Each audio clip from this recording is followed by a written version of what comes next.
Welcome back, ladies and gentlemen, to another episode of the Fresh Crits of Melbourne. Ladies and gentlemen, we are graced by the presence today. We've got the cameras on arguably Australia's women's hottest cyclist at the moment, Keely Bennett. So, for those who don't know Keely, she is having a bit of a hot streak at the moment, fresh off a win at the Under-23 Oceania's road race up in Brisbane. Number one, mark that off. We've got Oliver's Hill, QOM, check. For those in Melbourne, do know that that is a very prestigious segment to get a hold of, so huge kudos to Keely for grabbing that one. But this is a big race that Keely's had on her calendar for a long time. We're down with St Kilda Cycling Club for the final crit of the season with them. They've been running for 3 weeks on the Australian Grand Prix circuit, which is actually being raced on today as of editing this video. Already some big things happening, but not as big as the power being put out by Keely Bennett in this video. There are attacks left, right, and center that Keely has to fend off, so make sure you stick around for that. And lastly, if you are new here, please don't forget to hit that subscribe button. It does the channel a hell of a lot of good. Now, with that wrapped up, let's have a bit of a chat about this course. So it's a classic hot dog circuit, all set up on the back straight of the Australian Formula One Grand Prix circuit down in Melbourne.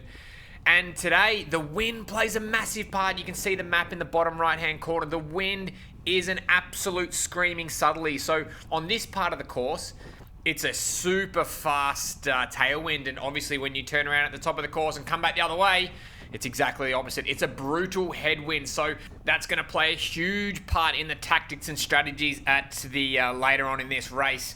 So Keely's now got on the front in the tailwind section. She wants to stretch out the legs a little bit, ramping it up to 43 kilometers an hour. She clearly wants to put a little bit of pressure on the only team in this race, the Total Rush team. You can see in the rear cam, there's a bit of grimacing going on there. And with Keely in it with a heart rate of 182 beats, that is absolutely nothing. I will show you later on some of the outrageous heart rate numbers that Keely puts out. So stay tuned for that. Look, let's skip a little bit further forward in this one where some attacks start to light up.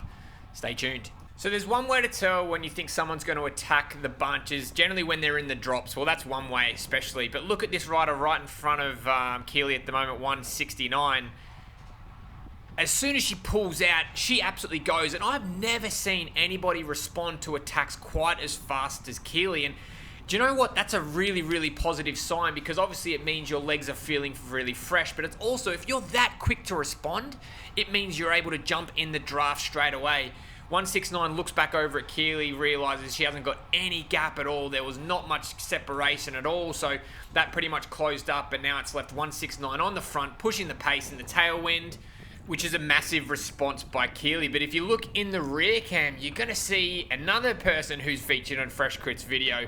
We got Cell on the right, lighting it up on the outside of the course. And little known fact is that Keely and Cell used to race together. So essentially they're good friends and working together in this race. Whilst that attack has forced the Total Rush girls to close it down, and Keely's very smart. She wants to stay right at the front of this bike race, because you can see a split in the rear right now, and Keely's able to sit in, hiding out of the wind, getting a small draft even though we're on a tailwind, and forcing her to close, which is a really, really smart play there by Keely. So as we move up to the top of the course, approaching the hairpin to come the other way around, we might just see how Keely takes this corner. And from there, what we might do is skip ahead to another attack further on in this race. So coming into this top corner, you don't want to come too fast. The last thing you want to do is Bennett. You jumps on the brakes nice and early, dip the bike in late, carry a whole bunch of speed, taking the inside line on the Total Rush girl, keeping really, really close, because you want to have that huge draft benefit on this side of the course. But it looks like Cell knows she's been brought back, so she sits up, waits for the rest of the people to come back. She doesn't want to do any extra work than she needs to. And the race is back all together again. So we've skipped forward. We're 14 and a half minutes into this race with 22 Ks to go. And this rider in front of us, 169, we've already seen her attack once. She's smoothed her way to the front of the bike race, moves onto the outside, gets in the drops and absolutely hits it. spiking up to 600 watts in order to try to get away. Now, you can see in the rear cam, all the girls have been able to snap onto this move. And now, after two really solid attacks by this rider, I think the reason she's not getting any separation is because she's attacking from the front. And what I mean by that is she's rolling to the front nice and easy and then jumping on the pedals when she's already number one in the bike race, as Keely goes very wide on that wheel and drops a position in doing so. Maybe need to get on the brakes a little bit earlier for that one. But going back to that rider, is if she was to attack from the back of the group, or maybe, sixth wheel, and then jump to the outside and then step on it, she's going to hit the front of the bike race with speed, and there's going to be less chance for the riders to be able to snap on. But when you accelerate from the front, it's very easy to stay in the draft. Alright, enough of that. We're going to skip forward to another big attack that lights up the group, and this one's not for the faint-hearted. So we're coming into the top corner with 15 Ks to go. The pace is high. She's got her eye dialed in now. She takes this corner. She probably could have come in there a little bit hotter. A little bit of a gap opens up, which Keely has to shut down, but she does that in her sleep. And the pace up until this moment, look, there's been a few attacks here and there, but I think Keely's feeling really strong. Her legs are feeling nice and fresh, so she thinks, I'm going to get on this and absolutely drill it. As we said before, when someone's going to attack, they're going to get into her drops, and that's exactly what Keely does. She attacks from the back of the group, whilst the pace was slow, and absolutely sends it. 800 watts doing 50 kilometers an hour into the headwind section. And that's a great time to attack, because if you look in the rear cam, there's a whole bunch of looking around, asking questions of who's going to chase this one down, and no one is. So a gap has already opened up. It is a brave move attacking on a headwind section, and it can be very lonely out there trying to keep the cadence up. She gets out of the saddle. And I think in hindsight, it's actually a really good call, because if you attack in a tailwind section, you have to go so fast in order to get separation, because it's so easy to cruise around at 45 kilometers an hour when it's a screaming tailwind.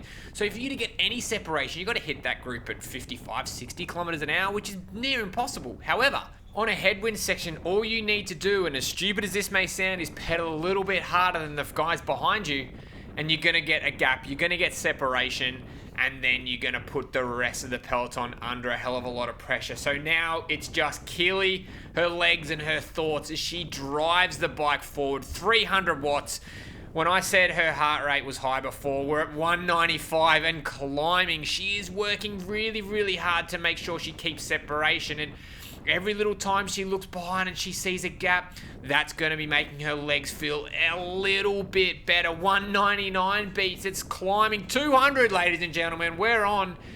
Absolutely huge effort here by Keely. But with 13.5 Ks to go, is this actually sustainable?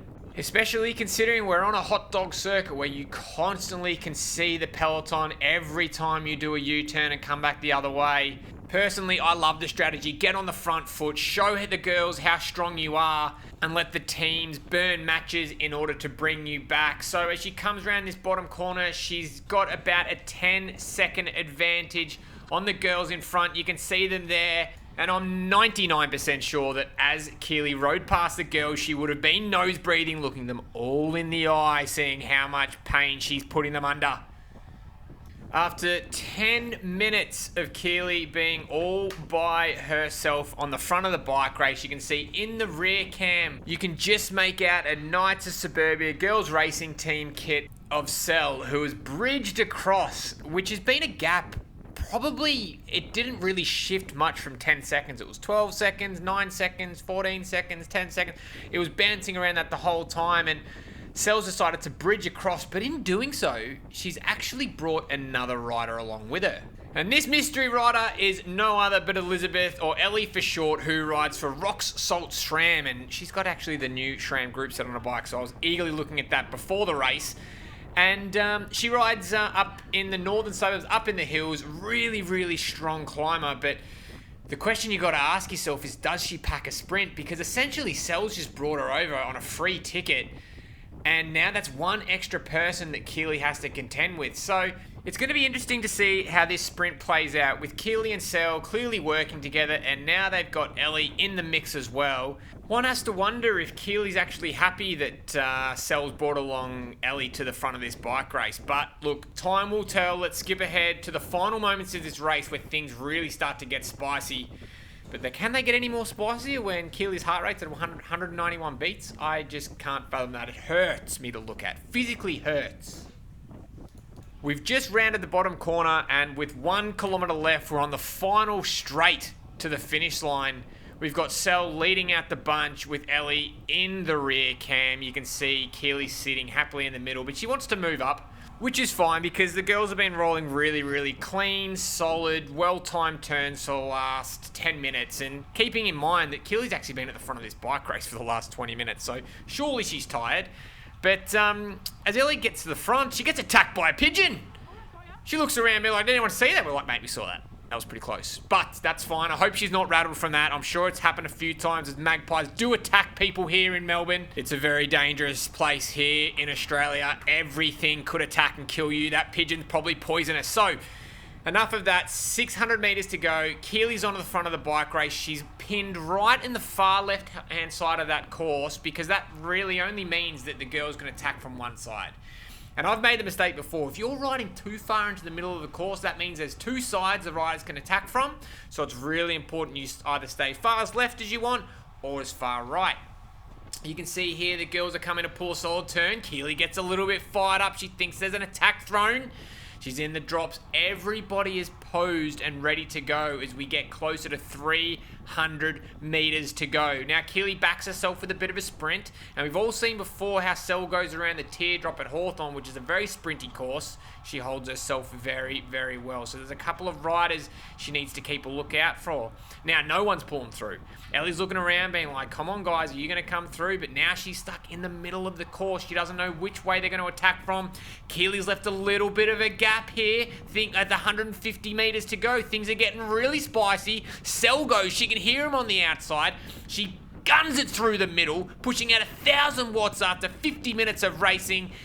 The girls don't have a chance. She drives it all the way home to the finish, takes out first, and she looks behind and notices there's daylight between second and third. We've got Ellie taking second, Sel takes third, and that pretty much wraps it up for this episode of the Fresh Crits of Melbourne. Thanks so much for watching.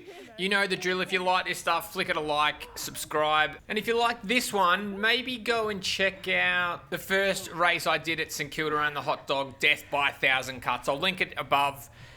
Thanks again. Ciao.